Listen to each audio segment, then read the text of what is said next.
Bonjour les amis, j'espère que vous allez bien, je suis super content de vous retrouver. Paix à la divinité en chacun d'entre vous. Ça fait plaisir de vous retrouver. Alors aujourd'hui nous allons parler d'une divinité, mais sous un autre angle.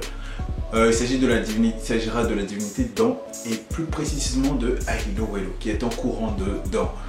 On avait déjà fait une vidéo sur la divinité Dan en question, où on avait parlé de ses attributs et on avait notamment présenté les deux courants de Dan, dont le premier Aido Uelo qui fera l'objet de cette vidéo, et de Huida Dangbe. Alors, un autre point qui va être crucial dans cette vidéo, c'est essayer de comprendre pourquoi est-ce que souvent lorsque les gens parlent de Dan, lorsque les gens parlent de Aido Uelo, on l'associe très souvent à Revieso, et pourquoi est-ce qu'on l'associe à la divinité Torosu.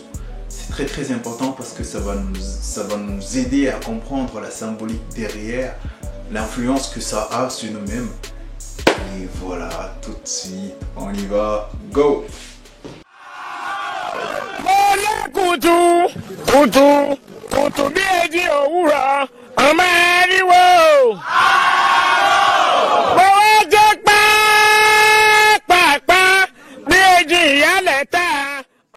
Alors, dans la série Les 4 éléments, je vous ai présenté les divinités Revieso.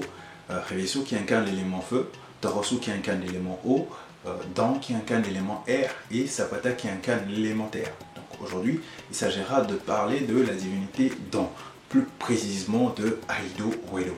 Alors quand on parle de tous ces éléments, on parle de quoi? On parle des Minona.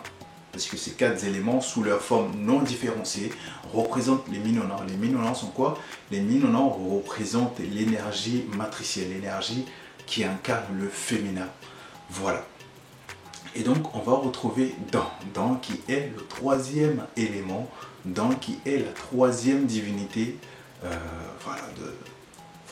des Minona. Alors, attention, quand je parle de 3e divinité, ça ne veut pas dire que la divinité Dan est inférieure à Torosu et que Dan est inférieure à Revieso. Non, pas du tout. Il n'y a pas une divinité qui soit supérieure par rapport à l'autre. Quand on parle de divinité Dan, qu'il vous souvienne, et je vous recommande d'aller regarder la vidéo sur Dan justement pour essayer de mieux comprendre celle-ci. Donc la divinité Dan est le Vodun qui incarne ou qui a pour attribut la bonté, prospérité, bonheur, connaissance et tout ce que vous voulez. Et donc, dans ce Vodun, dans ce groupe de Vodun, parce que quand on parle de Dan, on parle de beaucoup d'esprits, on parle de beaucoup de divinités. Mais divinités que nous allons classer suivant 2 courants. Et donc le premier courant est Aido Uelo. Aido Uelo qui fera l'objet de cette vidéo. Et le second courant va représenter la divinité Huida Dangbe. Alors quand on parle de Aido Uelo, c'est la divinité qu'on peut présenter comme étant la déesse mère des nuages et des tempêtes. C'est la divinité qu'on peut présenter comme celle qui représente la connaissance. Alors, divinité, quand je parle de Dan, pour ceux qui ne voient pas tout de suite, il s'agira de l'arc-en-ciel. C'est la divinité qu'on présente à travers l'arc-en-ciel, et donc qui a pour animal totem ou animal qui symbolise le Vodun, la couleuvre. La couleuvre qui est un serpent qui présente les 7 couleurs. Les 7 couleurs qu'on retrouve justement dans l'arc-en-ciel. Alors quand on parle de 7 couleurs, ce n'est pas anodin. C'est 7 comme les 7 chakras que nous avons, c'est 7 comme les 7 péchés capitaux, tout ce que vous voulez, vous savez. Alors, ce qui nous amène à un point très important. Quand on prend la forme de l'arc-en-ciel, ça fait comme ça.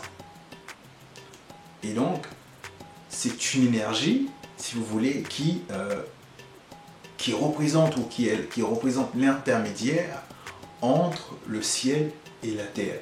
En d'autres termes, c'est l'énergie qui unifie le soleil et les profondeurs de la terre. Parce que quand on parle de la terre, on ne parle pas de la terre en surface.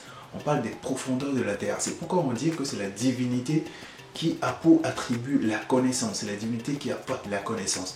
Et pour avoir la connaissance, il faut puiser au fin fond de la terre. Parce que c'est complètement en profondeur qu'on retrouve la connaissance. Et donc c'est la divinité par excellence, si vous voulez, qui aide à faire le processus d'ancrage, l'ancrage au ciel et l'ancrage à la terre. Et à propos du processus de la méditation, je vous recommande fortement de suivre Netero et Solis Vibe qui ont processus justement dans ce stade-là pour vous aider à faire des méditations d'ancrage au ciel et à la terre. Donc, ça veut dire que la divinité, ça veut dire que Aido Wedo est cet élément-là qui unit les sphères cosmiques et les sphères telluriques. Quand on parle de sphères cosmiques, on parle de quoi? Nous parlons avant tout de Dieu Soleil. Donc, nous parlons de la divinité Revieso. Et donc, quand nous parlons des sphères de la Terre, nous parlons je ne veux pas parler de la divinité Sakwata, mais de la divinité Torosu, parce que vous savez, la Terre est recouverte de l'eau. Voilà. Donc, comment arrive-t-on à ce que l'élément air soit l'intermédiaire qui unit le feu cosmique et l'eau élémentaire? Si on remonte, si vous voulez, à l'origine des choses, les gens, même si on parle de 4 éléments, les savants considèrent qu'à la base, il n'y avait que 2 éléments, le feu et l'eau.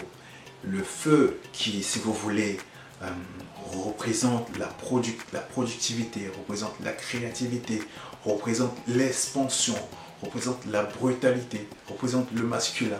Et d'un autre côté, le feu, d'un autre côté, l'eau qui va représenter la douceur, qui va représenter la contraction, qui va représenter l'agréable, qui va représenter le doux, vous voyez, qui va représenter le féminin, la passivité.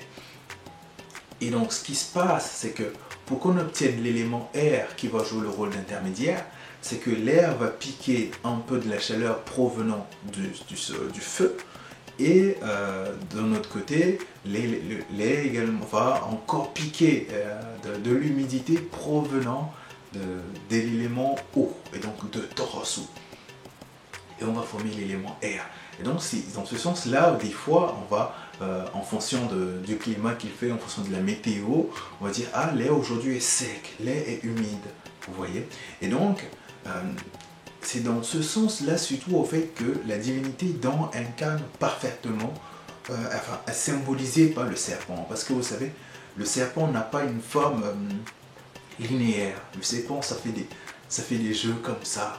Tantôt ça balance à gauche, tantôt ça balance à gauche, tantôt ça balance à droite. On ne sait pas exactement, on n'arrive pas à canaliser l'énergie. Donc c'est pour ça que la divinité ou si vous voulez, Aido Wedo est incarnée par le serpent couleuvre, vous voyez. Et donc, c'est pour ça que souvent, quand les gens vous présentent la divinité Aido Wedo, ils disent, des fois, ils confondent, parce qu'on dit que là, c'est la déesse de la tempête, des nuages, de la foudre. On dit, ça, c'est la divinité Revieso, ça. Oui, ça, c'est Revieso. Mais, Revieso, quand on parle de la tempête, ça va être sous sa forme, vous savez.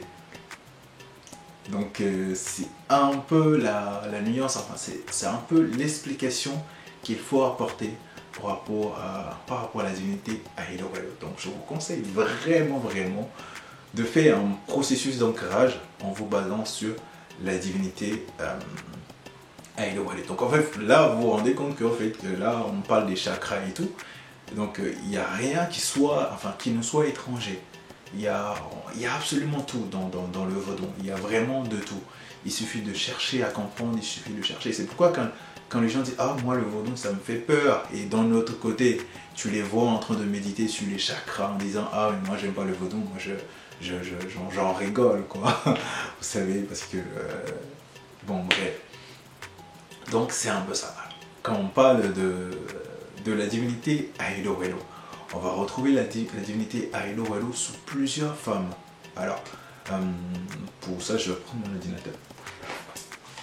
Mais la première forme d'Aido Wedo qu'on retrouve, qui est très connue, c'est celle que nous allons regrouper sous la dénomination Rokumedan.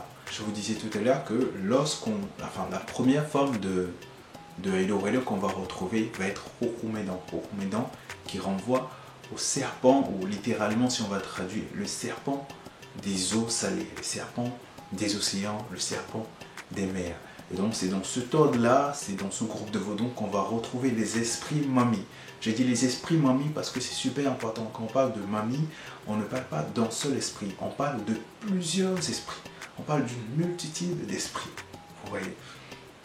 C'est pour ça, des fois, les Mami ici, souvent, on va dire c'est les Mami ici, oui, mais souvent les cultes sont différents. Les rituels ne sont pas les mêmes, justement parce qu'il y a plusieurs courants de Mami, il y a plusieurs esprits de Mami. La deuxième forme que nous allons retrouver va être Sokuidan. Quand on parle de Sokuidan, c'est le serpent, traduction littérale, c'est le serpent provenant des roches.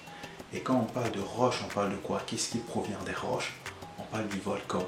Et donc c'est l'énergie que nous allons retrouver dans les roches volcaniques. Une autre forme de Hello Hello, pardon, que nous allons retrouver, ça va être Kotamedan. Attention, moi je ne les cite pas forcément par ordre chronologique, vous savez, moi je les balance jusqu'à comme ça. Donc nous allons retrouver une autre forme qui sera Kotamedan. Kotamedan qui signifie le serpent, ou si vous voulez, l'énergie des mottes, l'énergie de la terre, le serpent de la terre. Et une autre forme que nous allons retrouver va être Todan. Ça va être l'énergie de dents qu'on va retrouver dans les eaux. Et enfin, Atidan ou Atimedan. Ça va être l'énergie que nous allons retrouver dans les arbres, dans les branches. Et donc je pense que c'est dans ce groupe de Vodun par exemple qu'on peut retrouver Loko Vodun. Loko Vodun qui est, si vous voulez, cette énergie-là, ou comment dire, en fait, on va dire, c'est le principe, en fait, c'est l'énergie qui incarne la force des plantes. Et donc voilà. Les amis, ça va être à peu près tout ce que je voulais partager avec vous aujourd'hui. Maintenant, vous savez pourquoi est-ce que quand on parle de Hello Hello, tantôt on le confond avec la divinité de Rasoul, à l'élément eau, pourquoi est-ce qu'on le confond à l'élément feu. Donc voilà un peu l'explication. Et pour terminer, parce que là on a présenté les trois éléments, enfin c'était ce que je voulais, mais je vais juste compléter avec le quatrième élément. Pour obtenir le quatrième élément, ça va être la condensation du feu, de l'eau et de l'air pour qu'on ait la terre. Voilà, ce sera tout pour aujourd'hui. C'était un plaisir de vous retrouver, de faire ce partage-là. Prenez soin de vous et à la prochaine. Bisous.